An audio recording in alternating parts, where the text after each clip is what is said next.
So welcome everybody. We've got an amazing looking and sounding staff and volunteer team for Racing the Planet Lapland.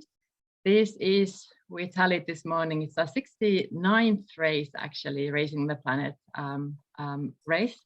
And a lot of you have been in the races before already, so you would know, but we've been organizing these for 20 years. And we really just wanted to give a quick rundown, because as we know, the races can be quite hectic, especially your first day when you arrive. So as we have a new location and a big team, just to make things as smooth as we can. So a few things to your mind before you even start traveling. My name is Riitta Hänninen, and I'm actually for the first time ever organizing a race here in my own home country. And Lapland was chosen, and I'm very proud to have you all come here very soon. And then Zeina, my Siamese twin, is on this call as well, with me now in Finland. Is Tony Brammer, who's going to actually take over most of this call and give you the practical idea of what's going to happen. And then Mary Adams is here, our founder as well. Hi there, everyone. Hey. And then Tony will take on introducing everyone else, but a lot of us. So really, thank you for joining. Great to have you here. I will briefly just mention, so this is also going to be a usual format. So 250-kilometer race over 7 days, self-supported format. And you will get to meet the most amazing people from all over the world. We've got 45 countries represented in this race. And after these 2 fairly quiet and boring COVID years, we're so excited to be back in a big race again. You'll get to just the volunteers ourselves. There's so many countries between us. So really looking forward to meeting you all. Lapland was chosen because it really is the last wilderness of Europe. I know many of you, when you arrive at the Helsinki airport, it feels like a wilderness to you already, but I can assure you it functions pretty well. But once you get here where we are, you will feel it. So we'll have a wonderful week here. This is going to be our 13th rowing race. And as I've mentioned, so we have a series on the side of the Four Deserts Race series, which is annual. This is a series that roves from a location to another. It will never return, but it will always go to a new country. And it's an opportunity for us to show something new, but also give a bit of change for our large alumni who has completed the Four Deserts races. So this is also why Lapland was chosen. I'm talking to you now because I had the pleasure to talk with most of you already, and I believe we've sent you quite a lot of information, materials before the race. If you have any questions at any time before you start traveling, then you can just let us know. But as said, I'm going to hand over to Tony, who can get you more familiar with things.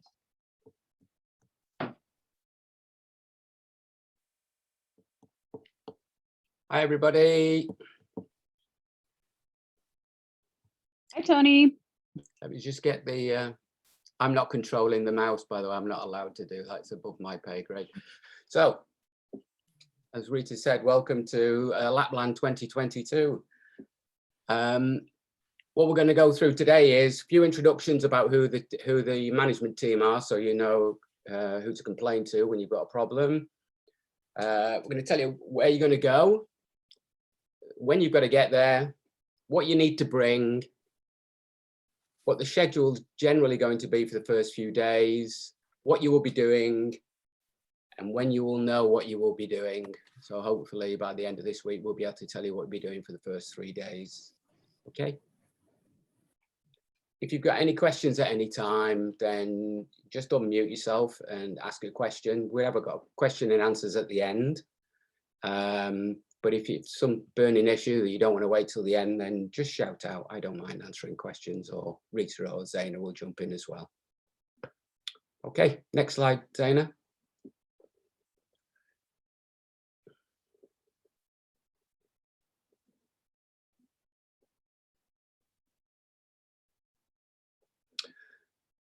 So clearly you've met Rita, because you would have been swapping emails with her for the last 12, 18 months. Rita's got a dual role in this race. She's not only the race director, but she's our local manager. So she's the one that's been running around trying to make things happen in her own country. Zaina is working with Rita and she's the event director.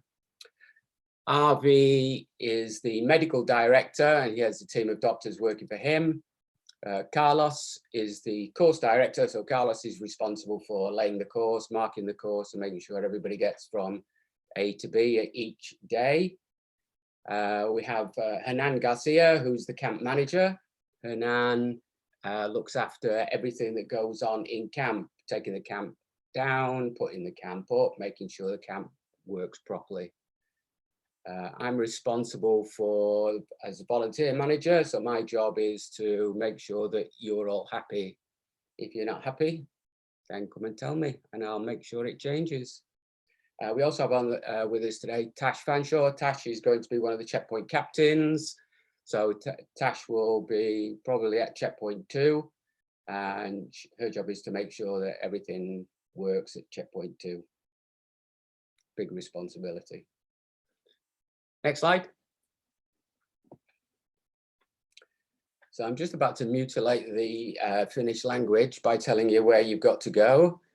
So I was advised to say it was a Scandic in Rovaniemi. So it's a Scandic Pohjanovi, apparently. Close, but no cigar, Tony. So the hotel is, you have a reservation on the Thursday. You can check in from, I believe it's 3 o'clock is when it's the room that will be available. And you'll be sharing with somebody else. I'm not too sure who you're sharing with. That will be made blatantly obvious to when you turn up. If we're a bit really lucky, it won't be me. Next one. So you need to be there on Thursday, the 11th of August. Just so you know, when you get there on Thursday, the 11th of August, that's pretty much it. There's very little time between then and Saturday after the race is finished to do anything other than be a volunteer. So when you turn up on Thursday, make sure that you have everything with you. Make sure that you've done your shopping. Make sure you have all your kit. Make sure you've said goodbye to your loved ones because it's pretty much full on from Thursday onwards. We have a slight difference in this race. I'll jump back one. Okay. So what do you need to bring? So in all your emails, which I'm sure you read avidly every day like I do, and that you go onto all the links that are on your emails that tell you what you should be bringing. There's a mandatory equipment list. Make sure you give it a read because there's lots of things on there that have been built up over the years through experience from doing different races. You need to make sure you have everything that is on the list. The chance to actually go shopping to go and get something that isn't on your list is pretty remote. I've picked out a couple of things. Bags. So for those people who haven't done a race before, we have 3 bags. So you have a race bag, which is something that you put all your stuff in that you need for the week. So all your food, all your equipment, all your clothes. If you're brandy, then you tend to bring other things as well, which we won't talk about. So everything should be in your race bag. It shouldn't have any wheels and it shouldn't have a frame. Okay, the reason for that is they don't fit on the back of the vehicles very well. And it's very, very difficult to maneuver them around in camp. So make sure you've got a big soft bag. You need a backpack, which you need for putting stuff in that you need during the day while you're during the race. So something where you can put some snacks, maybe put a pen, maybe put your race bio book, put your water bottle, and anything else that you might need during the day. It's easy to do that than it is to keep having access to your race bag, because once you've got access, if you try and get access to your race bag, it's usually packed up somewhere in a pile with loads of other bags that it's very difficult to get to. You should also have a hotel bag. So when we leave Rovaniemi, we will leave a bag behind for all those things that make you realize that life is really sweet and pleasant, and you don't smell, and you need some nice clothes. And if you're like me, you need to wash your hair, because your hotel bag will be full of everything that you want to wear when you go to the presentation after the race. So you will leave a bag, and we will transfer the bag from one location to the finish location, not as in Finland, but as in the end. So in the hotel bag is everything that you don't need on the race, but you need in normal civilized life. During the race, we have access to water. Hopefully it won't be raining, but we have access to water, but it's in huge 1,000 litre tanks, and we'll be dispensing those into 20 litre bottles. So you need to have a water bottle that you can decant water into and that you can drink from. You'll need that on the Friday when you're in volunteer training. You'll also need it all the way through the week. Otherwise, you're going to find it very, very difficult to have a drink all week, because we don't have bottles of water. Okay. Hey, Tony, this is Brandy. Can I ask a quick question? Yes, sir. In one of Zaina's emails, it said something specifically about on the equipment list, rubber boots and woolen socks. And I went back and looked at the equipment list, and the list that I had didn't list those things. So just wondering, as long as you have waterproof shoes and warm socks, or do they literally need to be like galoshes or wellies, as you like to call them? Or do the socks need to be actually made from wool for some specific like finish, bug or dirt reason, or anything along those lines? So basically, we're all hoping it's going to be sunny, and we're just going to be walking around in trainers and shorts. The reality is we normally find out on a roving race, at some point we're going to absolutely wring wet, because it's going to pour down. It's just about keeping yourself dry and warm. However best you want to do that, then that's the best way of doing it. They don't need to be woolen, but you need to make sure that you can keep yourself dry and warm. I've got some Gore-Tex boots, fancy things, but they fill my bag, so it's really annoying. Best way, as you know, you've been on lots of races, but the best way of keeping dry and warm is with lots of layers, and the outside layer being waterproof. Thank you. Welcome. So what's going to happen? So on Thursday the 11th, for the first time ever, we're all going to meet up at 8 o'clock or 2000 hours in a bar in the hotel. It's not compulsory to drink alcohol, but you will be frowned upon and ridiculed if you don't. So we'll be meeting up at 8 o'clock. We'll have about an hour and a half, just so we can all get to know each other. We'll have a chat and make sure everybody's happy and they've got their bags. And if we've got any issues, we can sort them out while they're there. At some point, you'll go to bed and make the most of that, because it may be the last time you're lying in bed for quite a long time. On Friday the 12th at 8 o'clock, having had breakfast and having got your bag ready for the day, you'll go to volunteer training, and we will all meet for volunteer training at 8 o'clock. We must be ready to rock and roll at 8 o'clock, because there are a few things that are going to happen after 8 o'clock, which I'll tell you about in a little while. On Saturday, there's competitor check-in, and on Sunday, the race starts. So that all sounds very, very easy and quite methodical and less drama than it will be. So on Friday the 12th, we all meet at 8 o'clock. At 9 o'clock, half of the team will go to Camp 1 for camp training with Henan. It's about a 4-hour drive to Camp 1, maybe a little bit less, but allow 4 hours by the time we've stopped for toilet breaks and other things. And at 9 o'clock, half the team will stay in the hotel for checkpoint training with me. So toss a coin, which one you think is going to be the happiest place, either with Henan or with me. you won't get a vote. You won't get a vote. So because I will have done the assignments before you meet, and you will know before you go whether or not you're going to Camp 1, which is why on Thursday you need to make sure when you turn up you have everything that you need sorted, all your food, all your kit, because the next morning you could be going to Camp 1 at 9 o'clock. What you will be doing, so if you go to camp, if the camp looks like this, we will have gone to the wrong place, by the way, because I don't think there are many palm beaches in Finland.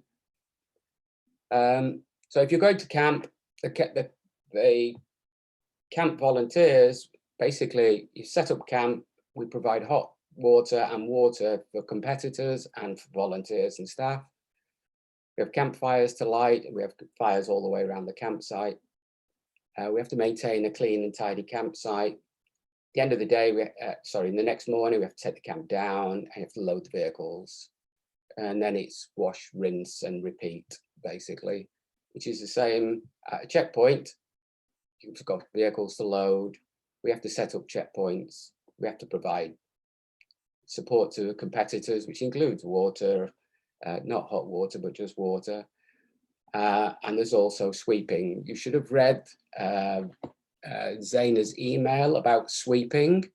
And if you could respond so that by the time I get to Finland, I will know who wants to sweep.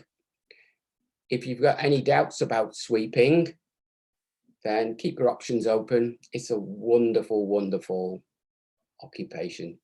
It's a great opportunity to see the course. It's a great opportunity to get out and about. In Zaina's email, it says it's not about seeing the scenery, it's about looking after competitors. It is, but you can't help but see the scenery while you're out there. Not unless you put blindfold on. You won't have to sweep a whole day. Generally, we sweep from camp to checkpoint 2 and then from checkpoint 2 to camp. So usually about 20 kilometers. Don't go home after the race and wish you'd have done it. So if you are fit and able, then stick your name down and have a go. If you want to change your mind at any point, you can right up until the day before you do it, you can change your mind. I won't mind. So by the end of this week, is it this week or next week? The end of next week, Friday the 5th of August, we will send an email out to all the volunteers and it will tell you what you're going to do for the first 3 days, whether or not you're part of the camp volunteers or whether you're part of the checkpoint volunteers, okay? And after 3 days, then we'll start to rotate people around. So you'll move from being on checkpoint duties to being in camp, and from being in camp to being on checkpoint duties. And everybody will do, during the course of the week, every activity. It's the first time we've done it this way. It's a great opportunity for everybody to see everything that goes on. Not everybody wants to be at a checkpoint, not everybody wants to be at camp, not everybody wants to sweep, but this is a great opportunity to rotate through the roles and see what it is. There's a core number of people who will be looking after camp, and therefore they will be the ones who will do the training and supervise what's going on. And there are a core number of people who look after the checkpoints, which are the checkpoint captains. And they're the ones that will look after the people who are working on checkpoints throughout the day and as people rotate in and out. Okay.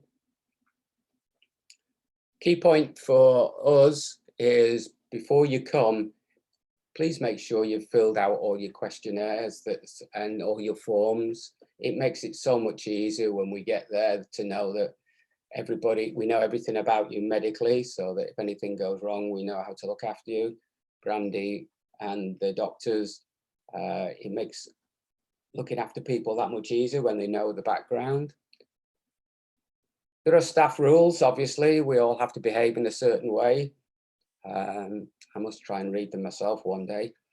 So you need to behave yourself while you're there, and the staff rules will tell you what rules you need to obey. There's a liability waiver, which basically you need to sign. standard boilerplate stuff. And there's some media forms to sign as well. So if you make sure that you've done all of that before we get to Lapland, and then we ticked a whole load of boxes.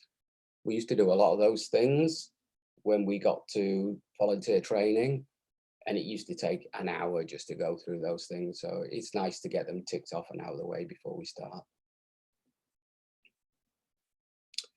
And that's it, simply. So we're open now to if anybody has any questions about any of that.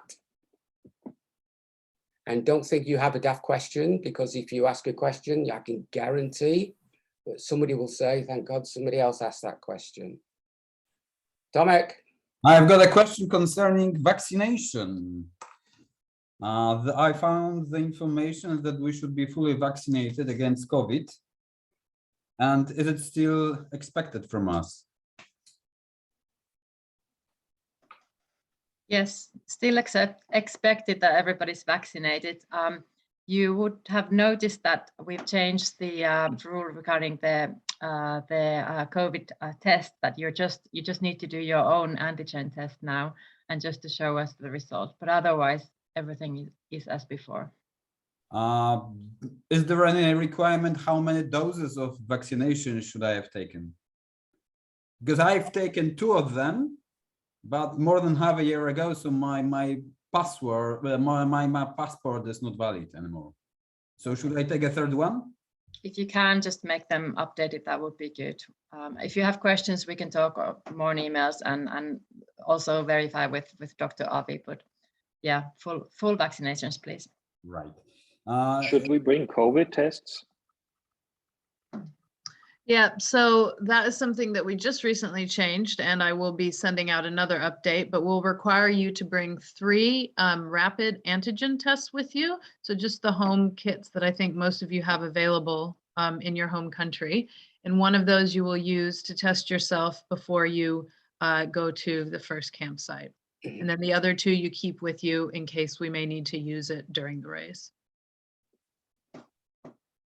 Those are both very sensible questions. Here's the first stupid question. I see that there's no requirement for a rain jacket, and that we wear branded rain jackets. Is that the case? Do I not need to wear something waterproof?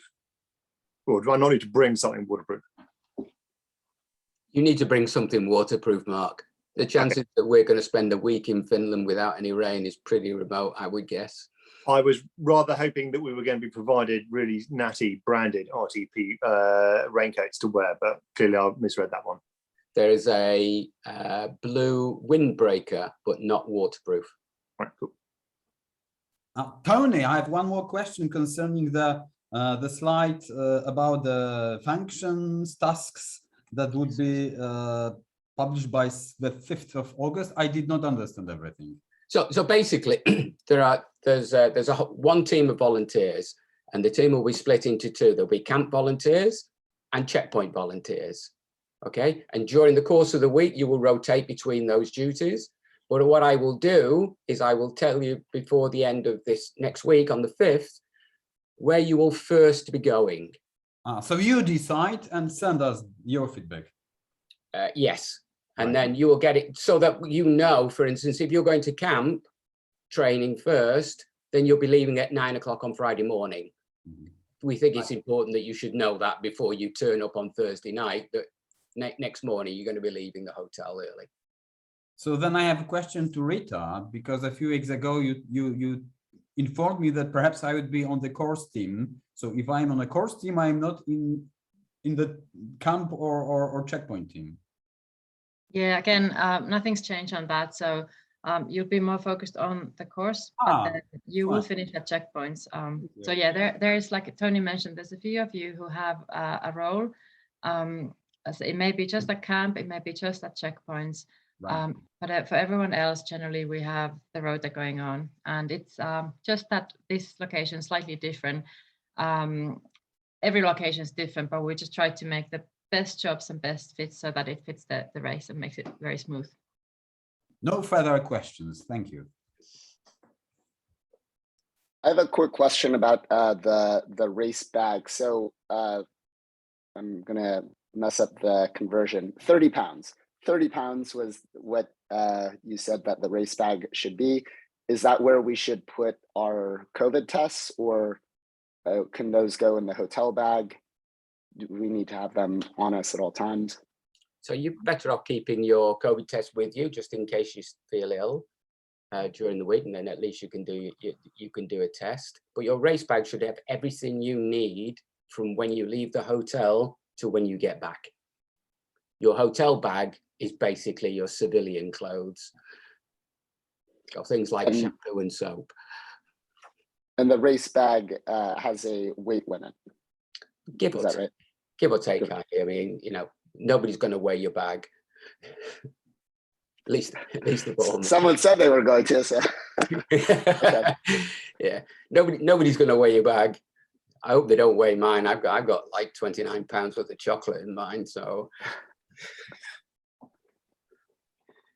yeah, everything you need for the week should be in your race bag, and then the stuff that you need when you get back should be in your hotel bag, and your day bag is just stuff that you take out of your race bag that you need throughout the day. Okay, thank you.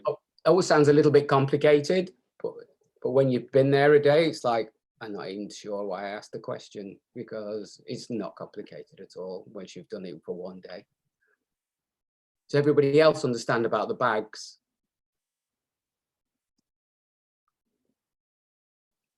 I'll assume that's yes.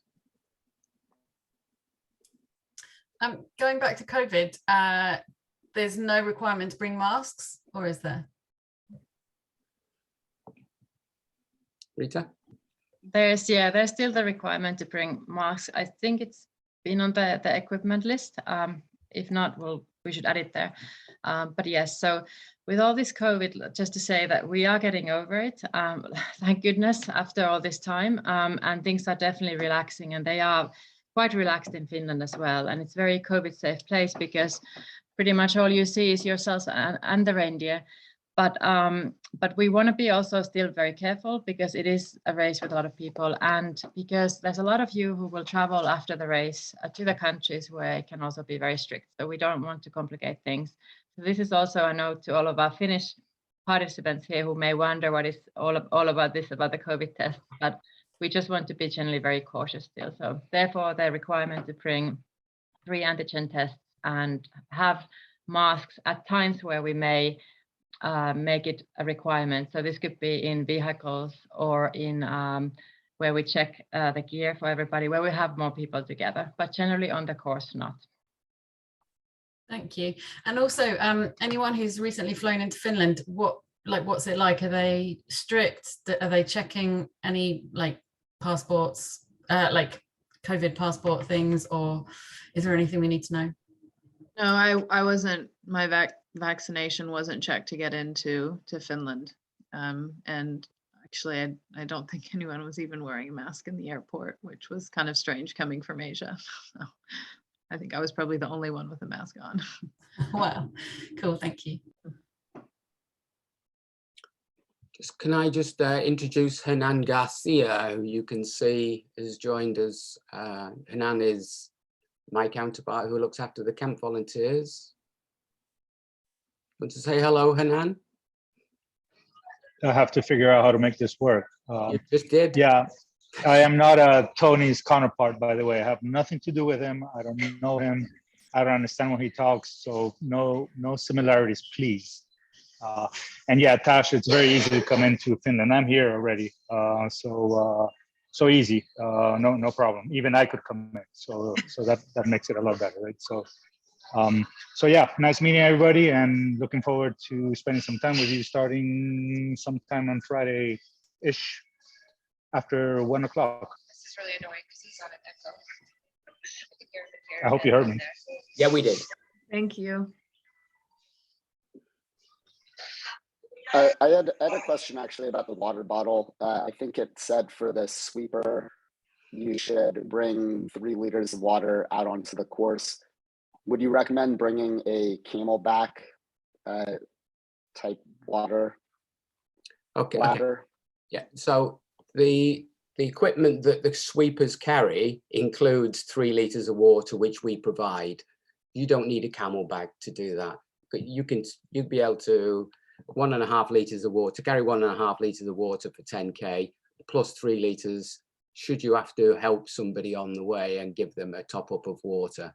So you don't have to, although you have to carry it, you don't have to provide the receptacles to put it into. So it's just part of the kit that the sweepers have to carry, which makes up about 5 kilos in total, which isn't particularly heavy. If you've worn any kind of a backpack, it's quite light, in fact. So you just need to be able to carry your own water, and we will provide you with water for the emergency backup. Excellent, thank you. I know we won't have much time, but what are the shops like in Rovaniemi? Rovaniemi is a small town of about 60,000 people. So you've got supermarkets there, you've got some sports shops. If you want to get efficient mosquito spray, you can get it from there. But in general, I would prefer that you have everything with you when you get there, just to avoid the last minute rush. But then, of course, if you plan to arrive in Finland a couple of days earlier, yeah, like have a stroll around. Most of the things you can find from there. Would you recommend purchasing the mandatory knife from there, as someone who's had some fun run-ins with bringing a knife on the course race in Xinjiang? Yeah, clearly there are issues on the airlines. You have to make sure if you have a knife, you have to make sure it's in your checked bag. But I've never had a problem checking my knife into my bag, and I've had my bag not turn up for a day, but that's another thing. The knife was the least of my worries. I just put it in my checked luggage along with other things. If you want some advice about packing your bag and what you should pack in your checked bag, anything that you think that you can't replace when you get to Rovaniemi, you should keep with you. So for instance, I always pack my sleeping bag in my hand luggage, because my sleeping bag's worth $400 US, and I don't want to be spending $400 US on a sleeping bag because my bag hasn't turned up. But food, I can buy food in Rovaniemi and other things, you know, bottles or a spork or whatever. I'm sure I can get hold of anything like that in Rovaniemi. But if you don't think you can replace something when you get there because your bag hasn't turned up, then pack it in your hand luggage, as long as it's legal, obviously. You can put it on the wish list to Santa Claus, because the Santa Claus village is actually in Rovaniemi. Good luck with that one. I never got anything from the old bugger.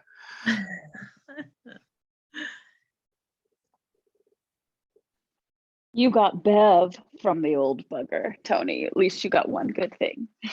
Oh. Yeah, well done. She's not here, by the way. She can't hear you. Does anyone have any good places to buy a head net? And is like, I've no idea about what a good style of head net, not style, that's the wrong word. But I can send you one, Tash. One of my patients that's a hunter actually heard I was going to this area and it was very buggy, and he went out and bought me this jacket that has the net attached to the head and it covers your arms. It's this whole net thing. And so it's the company name is Coglin, but I can send it to the group and send it out. I bought it on Amazon. I don't know if you've got it wherever you are, if Amazon delivers there or not, but if not, if you can't get it, I can Karen, hold it up again, Karen. Karen on John's screen. Yeah, John Bazoo. Yeah, Karen, who's moonlighting as John Bazoo at the moment. Rita, what is the latest status of mosquitoes? Mosquitoes. Do we seriously need one of those? I would recommend that everyone brings it's a bit like sunshine and rain. It's always easier. It doesn't weigh much. It's easier to bring. If you have we could have one day when it's just intolerable, depending on where you are. So when we're up on the fell, no problem at all. Usually August is a lot better time already. You've got altogether less, but if we are close to a lake, when we're camping, there are a couple of campsites where we're inside the forest, and that's where you could have them. And not so much mosquitoes anymore, but more midges, you know, the little buggers that try to beat your head off. And so it's nicer for you, and they aren't very expensive. They don't weigh anything. So just in case. So we're going to look a right load of wallies, aren't we? Walking around with that lot on and a mask, and a mask and wellies and waterproof jacket for Mark and whatever else Brandy thinks she's going to be wearing. Looking forward to the photographs after the race.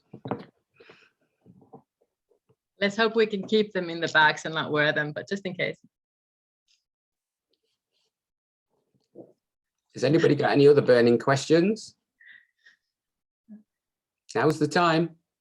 Could we have either a Facebook or WhatsApp group of all the volunteers where we can maybe coordinate some travel? You know, it's like, you know, I'm, for example, planning to come by train up from Helsinki. And also one of the questions I have is in terms of like getting from the train station to the hotel. Is that easy, or, you know, particularly I think I'm actually currently scheduled to arrive like 8:30 on the train. From Rovaniemi train? Yeah. Yeah, so Rovaniemi train, it's 20 to 30 minute walk, or, you know, five minute taxi from the train station. But we're happy to, maybe we can create a WhatsApp group based on the applications, the registrations you submitted in the emails if you want, or a Facebook group. It's actually not a bad idea if you want to. Yeah. It's something that we can ask a bit of help from our colleagues. Is there a shuttle from the airport to the hotel? So from the airport, there is this all will give you tips at the sort of last update to everybody. So basically from Rovaniemi airport, it's about 20-minute drive to the hotel if you take a taxi.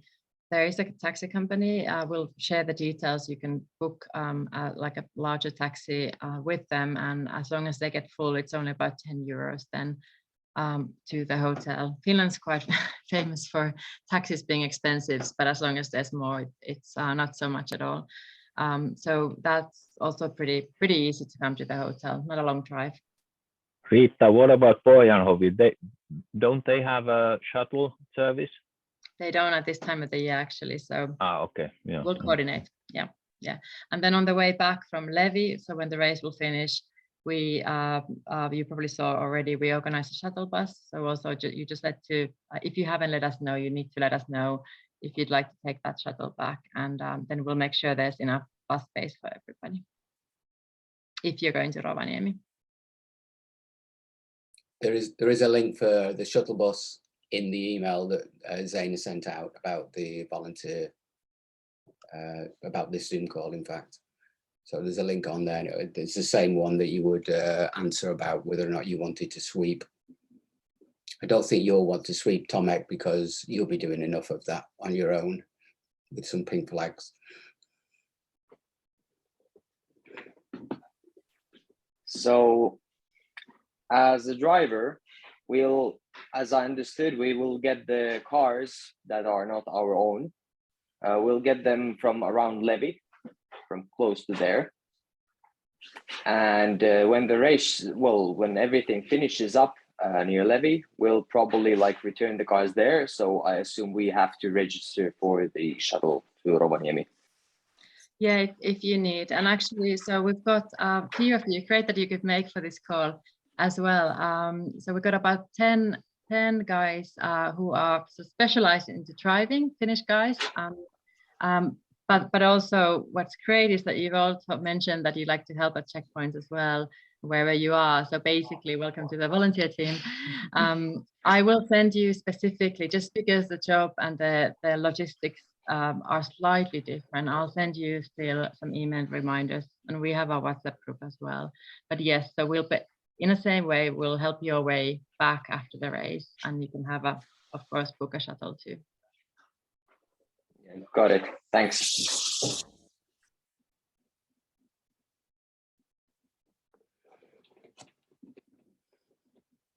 Has anybody got anything else?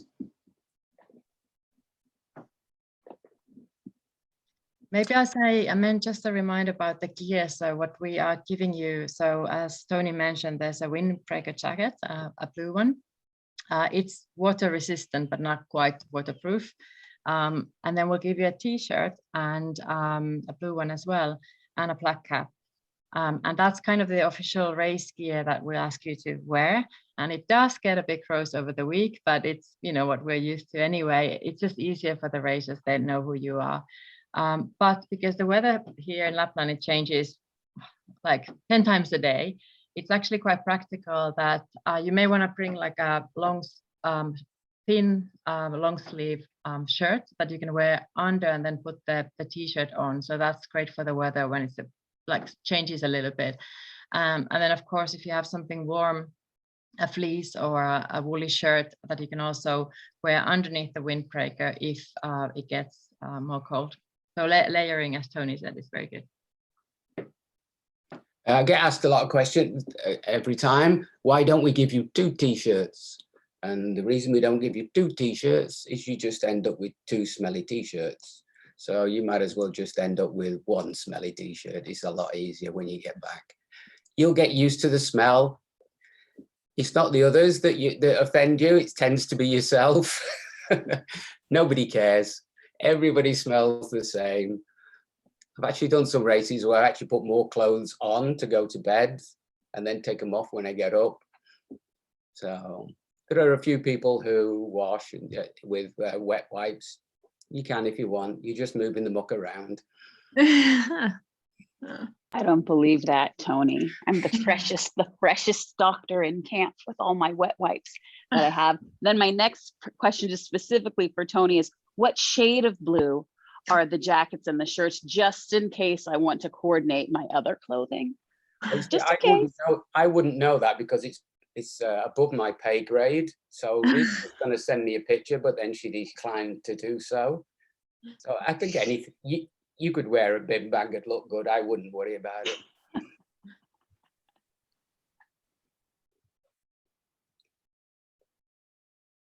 Anybody got any other questions about the kit? It's a black hat. Do you know what? I've been doing this since 2005 and I've never been given a black hat. So I'm looking forward to that. My first one ever.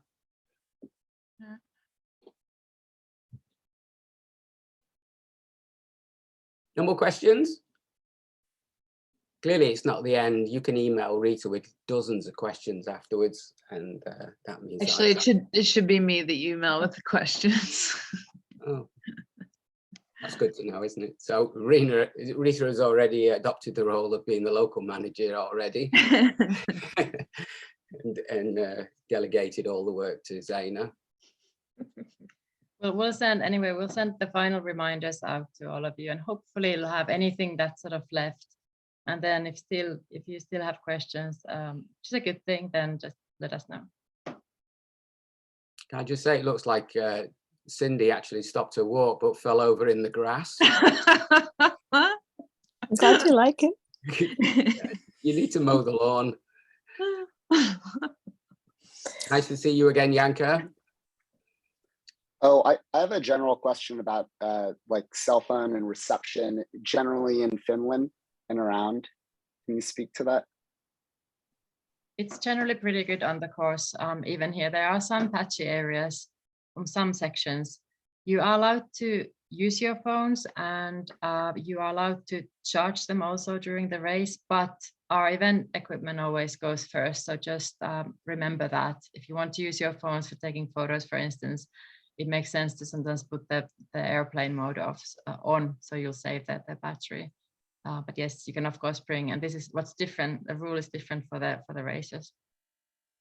So the competitors are told that they're permitted to carry their phones with them for emergency reasons and also for using it for taking video or for taking photographs. But they're forbidden for using their phones during the week for making calls or updating their social media status or all that kind of stuff. So, and if they need to charge anything, then they need to bring something to charge it with. But because we've got a Philip with us, then we have no problem charging anything throughout the week. When we don't have Philip with us, then we're all struggling to charge everything with one plug socket because we forgot to bring everything.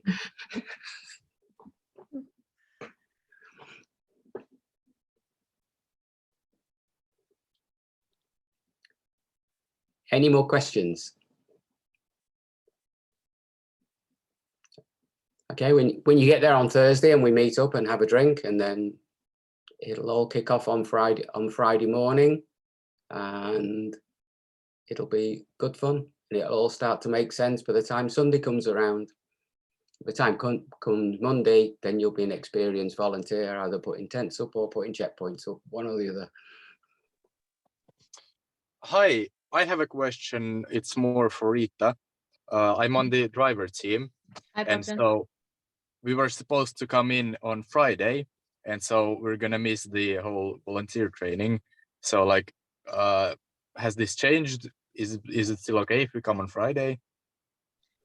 You can come and you can arrive on Friday. I could speak with you directly with all of you actually, so we make the final plan on who's where and when and so on.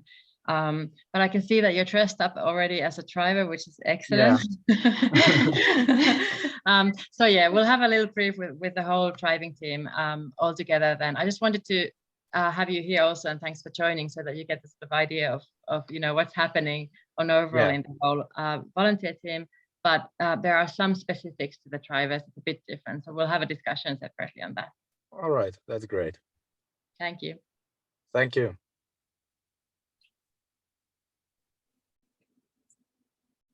Okay, Rita, you got anything else to finish it off? No, really, just to say thank you for everyone for joining. Okay, if everybody's got no more questions, then we'll call it a day, and I'll see you all in 10 days' time.